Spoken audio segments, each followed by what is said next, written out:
விஸ்வநாத், நான் மறந்துடுவேணும்னு கவலையோடு எதிர்பார்த்துக்கிட்டு இருக்கிறியா?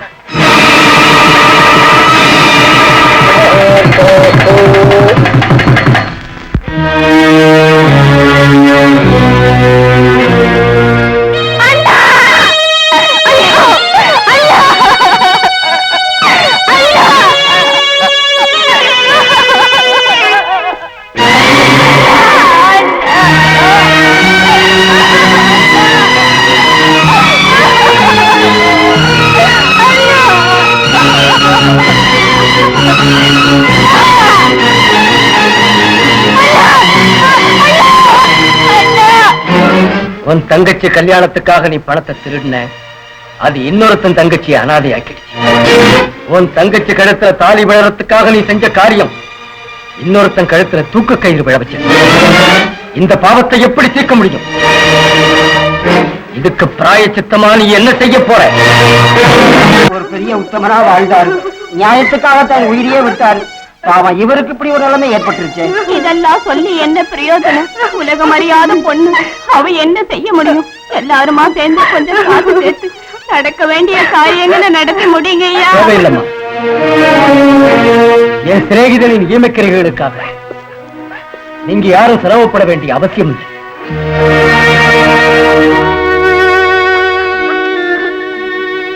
விஸ்வநாத், நான் உனக்கு எப்படி கடன் பட்டவன் தெரிஞ்சவன். நீ அந்த கடனை தீர்க்கலாம்னு வர்றதுக்குள்ள நீ போயிட்டியே. என் வாழ்க்கையில மறக்க முடியாத தண்டனையை விதிச்சிட்டியே.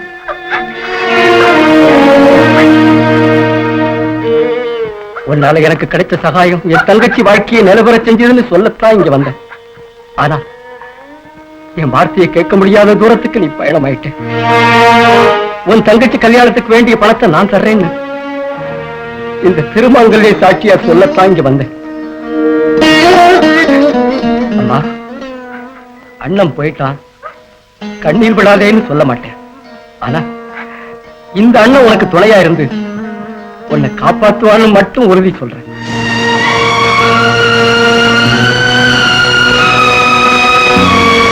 விஸ்வநாத், இருக்கிறவங்கிட்ட திருடி இல்லாதவனுக்கு கொடுத்தேனே தவிர இல்லாதவங்கிட்ட நான் திருண்டதில்லை. ஆனா பணம் போயிடுச்சேங்கிற கவலைகளை நீ தற்கொலை பண்ணிக்கிட்டு என்ன குற்றவாளியாக்கிட்ட. அதுக்கு பிராயச்சித்தம் உன் தங்கைக்கு கல்யாணத்தை நடத்தி வச்சு அவ கணவனோட சந்தோஷமா வாழ்றப்பதான் கிடைக்கும்னு எனக்கு தெரியும். அவ கல்யாணத்தை எந்த குறையும் இல்லாம நடத்தி வைக்கிறேன்னு உன் மேல சத்தியம் பண்ணி இங்கே சொல்றேன்.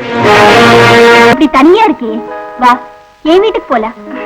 நான் இப்ப தனியா இருக்கல மஞ்சு. அண்ணனுக்கு ரொம்ப வேண்டிய ஒருத்தர் வந்திருக்காரு. என்ன கூட பிறந்தவாட்டமே பாத்துக்கிறாரு. அவர் யாருடி? அதோ அத வந்துட்டாரு.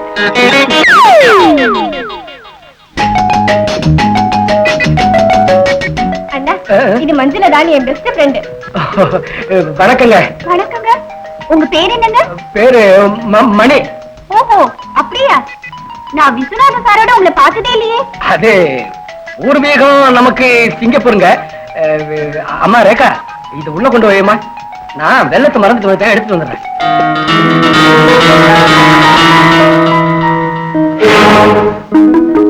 நடந்த உண்மை என்ன? அங்க எதுக்காக வந்தீங்க? அண்ணனை பறி கொடுத்து அனாதையா போன ரேகாவை பார்த்து மனசுல இறக்கம் ஏற்பட்டுடுச்சு. அதனால விஸ்வநாதன் எனக்கு சிநேகிதன் இல்லாம போனாலும் ரேகாவை காப்பாத்துறதுக்காக அவன் என் சிநேகிதன்னு போய் சொல்லிட்டேன். அதனால உங்களுக்கு கிடைக்கிற லாபம் என்ன? வேற என்ன, மனசாந்தி தான். இனிமே நான் சும்மா இருக்க கூடாது. ஏன்? வேறனும் இல்ல, நான் உடனே மேரேஜ் பண்ணிக்கலன்னா உங்க மனசாந்தியை முன்னிட்டு என்ன கூட தங்கச்சி லிஸ்ட்ல சேர்த்துருவீங்களோ என்னவோ. என்கிட்ட சந்தேகமா இருந்தா என்கிட்ட வா. எதுக்கு? ஒண்ணு தர்றேன். அம்மோ, தப்பு. தப்பா? தப்பு. செய்த குற்றத்துக்கு என்ன வெறுக்கிறியா ரேகா? அவரால என் வாழ்க்கையே நாசமாயிடுச்சு ராஜா. என் கூட பிறந்த அண்ணன் உயிர் விட்டதுக்கு காரணம் யாரு? உங்க அப்பா தானே. அவர் வரதட்சணை கேட்காம இருந்திருந்தா எங்க அண்ணன் ராஜினாமா பண்ணிருப்பாரா? அந்த பணத்தை வாங்கி இருப்பாரா? அந்த பணத்தை பறிகொடுத்த வேதனையில எங்க அண்ணன் தற்கொலை பண்ணிருப்பாரா? ரேகா, உன் அண்ணன் இறந்து போனதுல எனக்கு மட்டும் வேதனை இல்லையா? கவலைப்படாது. அப்பாவை எதிர்த்தே கல்யாணம் பண்ணிக்கிறேன். ராஜா, அண்ணன் செத்து போன அன்னைக்கு ரேகாவும் செத்து போயிட்டா. அம்மா ரேகா, அண்ணன் ஸ்தானத்துல நான் வாழ்ந்துகிட்டு இருக்கேம்மா. உன்னை விரும்புறவனுக்கே கல்யாணம் பண்ணி கொடுக்கத்தான் நான் இங்க இருக்கேன். வேண்டாம் அண்ணா, இந்த கல்யாணம் சாதாரணமானதில்லை. அதுதான் என் கூட பிறந்தவர் உயிரை வாங்கினது. இந்த அண்ணன் கூட உன் கல்யாணத்தை நடத்தி வைக்க உயிரை விடுறதுக்கும் தயாரா இருக்குமா? வேண்டாம். அண்ணனும் கடைசியா இந்த வார்த்தையை தான் சொன்னாங்க, நீங்களும் அதையே சொல்றீங்க. அது அந்த அண்ணனோட கடைசி வார்த்தை, இது இந்த அண்ணனோட ஆரம்ப வார்த்தை. சார், என் அப்பாவோட பேசுங்க. அவர் என் மேரேஜுக்கு சம்மதிக்காவிட்டா அவர் ஆஸ்திகளே வேண்டாம்னு விட்டுட்டு வந்துடுறேன். ஒன்னும் அவசரப்பட வேண்டாம். உங்க அப்பாவோட என்ன பேசணும், எந்த முறையில பேசணும், எப்படி இந்த கல்யாணத்தை நடத்தணும்னு எனக்கு நல்லாவே தெரியும்.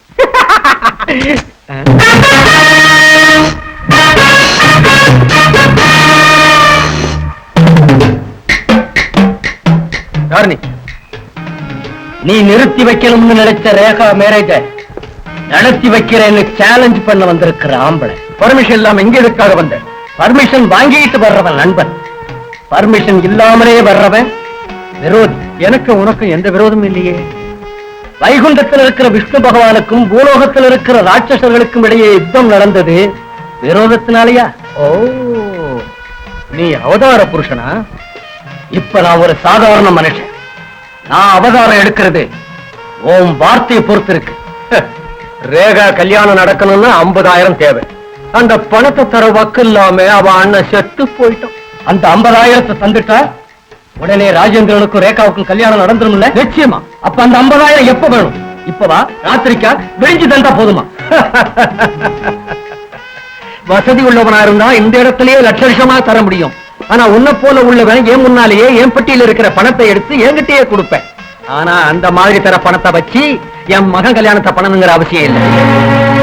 கௌரவம் இல்லாத முறையில குறுக்கு வழியில சம்பாதிக்கிற ஒரு பைசா கூட தேவை. கஷ்டப்பட்டு சம்பாதிச்ச காசு தேவை. All right, you will get that money. நான் எடுத்த லட்சியத்துக்காக என் ரத்தத்தை சிந்துறேன், இரவு பகலா உழைக்கிறேன். பைசா பைசாவா சேர்த்து அந்த 50,000 உனக்கு தந்துறேன். எத்தனை நாள் டைம் வேணும்? 6 மாசமா, 1 வருஷமா, 3 மாசம்? கேளு.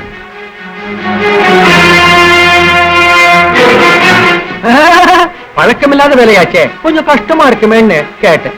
விஸ்வநாதனுக்கு 1 மாசம் டைம் கொடுத்தேன். எனக்கும் அந்த 1 மாசம் போதும். அதாவது வர்ற 9ஆம் தேதி 50,000 என்கிட்ட கொண்டு வந்து கொடுத்தா நான் ரேகாவை என் பையனுக்கு கல்யாணம் செஞ்சு வைப்பேன். வார்த்தையை மாத்தினா நான் சிந்தின ரத்தமும் உழைப்பும் வீணாயிடுச்சேங்கிற கோபத்துல உன்னை பழி வாங்காம விட மாட்டேன். ஜாக்கிரதை.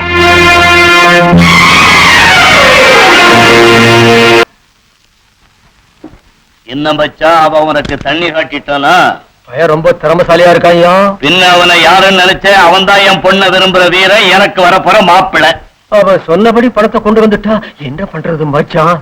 அவனால என்ன செய்ய முடியும்? அதுக்குத்தான் 1 மாசம் டைம் வாங்க வச்சேன். மச்சான், வெள்ளக்காரன் இந்த நாட்டை விட்டு போறதுக்கு 150 வருஷங்கள் ஆச்சு. அந்த மாதிரி 50,000 கொண்டு வர்றதுக்கு பல வருஷங்கள் ஆகும்னு சொல்றேன்.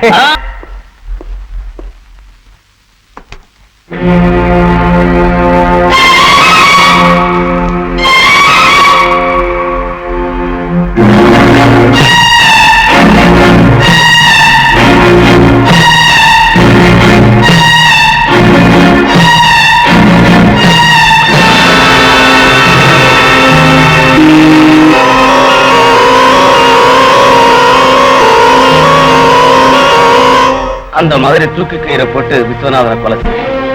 உன்னோட நிறைய வேலை இருக்கு. வா.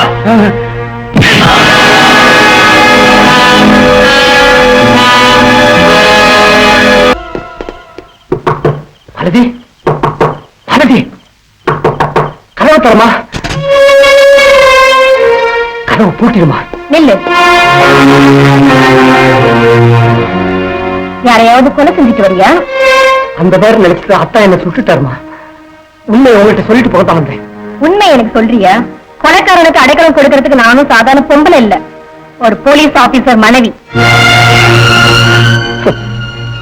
சபாஷ், அருமையான வார்த்தம்மா. காயம்பட்டு ரத்தம் சிந்தினபடி வீட்டுக்கு வந்த கூட பிறந்தவனை பார்த்து காயம் எப்படின்னா ஏற்பட்டுச்சுன்னு கேட்காம யாரையாவது கொலை செஞ்சுட்டு வந்தியான்னு கேட்டியே. அப்பவே உனக்காக ஏங்கிக்கிட்டு இருந்த அண்ணன் செத்து போயிட்டாம்மா. நில்லு. மாப்பிள்ளையா? சொந்தங்கிற உறவு கொண்டாடி என்கிட்ட இருந்த தப்பிக்கலாம் நினைக்கிறியா? சொந்தமா? இனி எங்க இருக்கு சொந்தம்? அண்ணான்னு கூப்பிட வேண்டிய வாய் கொலகாரான்னு கூப்பிட்ட பிறகு சொந்தங்கிற வார்த்தைக்கு இடமில்லை. இன்ஸ்பெக்டர், போலீஸ் ஸ்டேஷன் வராவிட்டா சுட்டு வீழ்த்துற பிறகு கொண்டு போவேன். இன்ஸ்பெக்டர், செய்யாத குற்றத்துக்கு என்ன கைது செய்ய பாக்குறீங்க. செஞ்ச குற்றத்துக்கு தண்டனை அனுபவிக்கலாம் என்னைக்கும் தயாரா இருக்கேன். ஆனா நான் செஞ்ச குற்றத்தினால ஒரு சகோதரி கல்யாணம் நின்னு போய் அவ அனாதை ஆயிட்டான். அவ கழுத்துல 3 முடிச்சு விழற வரைக்கும் என்ன நீங்க கைது செய்ய முடியாது. தள்ளி போக. குற்றவாளியை எதிர்ப்பேனே தவிர அவனை பார்த்து பயப்படுறவன் அல்ல. வழிவிடுங்க. உனக்கு இருக்கிற வழி ஒன்னே ஒண்ணுதான், அதான் செய்ய. சரி, உங்க இடையூறுகளை சமாளிச்சுக்கிட்டு நல்ல வழியிலேயே வெளியே போவேன். அது உன்னால முடியாது. நிச்சயமா இங்க இருந்து போவேன். உங்களால என்ன தடுக்க முடியாது.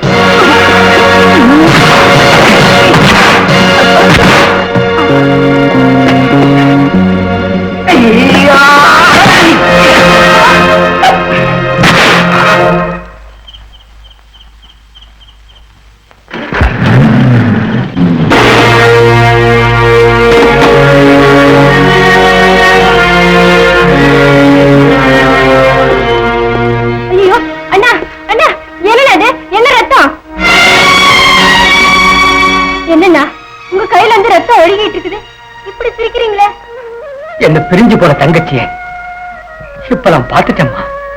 அந்த ஆனந்தத்துல எனக்கு வலியே தெரியல. அண்ணா, வாழ்க்கையில முதலா அண்ணான்னு தங்கச்சி கூப்பிடுற மாதிரி பாச உணர்வு ஏற்பட்டுச்சு.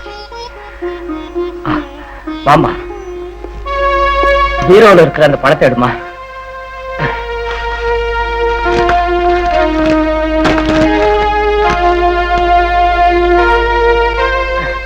அம்மா, நாராயணனுக்கு நான் தர்றேன்னு சொன்ன பணம் இதோட சேர்ந்து போச்சு. இப்பவே இந்த பணத்தை நாராயணன்கிட்ட கொடுத்துட்டு வரேன். வேண்டாம் அண்ணா, நீ சிந்தின ரத்தத்தால் எனக்கு திலகமிட்டு திருமணம் பண்ண போறியா? அப்படி இல்லம்மா, விஸ்வநாதனுடைய ஆத்மா சாந்தி அடையறதுக்காக நாம் பண்ண சபதத்தின் கடைசி நாள் இது. நீ ஒருத்தனுக்கு துணைவியாக போகும் நாள். அதோட என் லட்சியம் நிறைவேற போற நாளுமா. விஸ்வநாத், கல்யாணங்கிறது அக்னி சாட்சியா தான் நடக்கும். ஆனா எங்க கல்யாணத்துக்கு உன் ஆத்மா சாட்சியா இருந்தா போதும். எங்களை வாழ்த்து. வாங்க.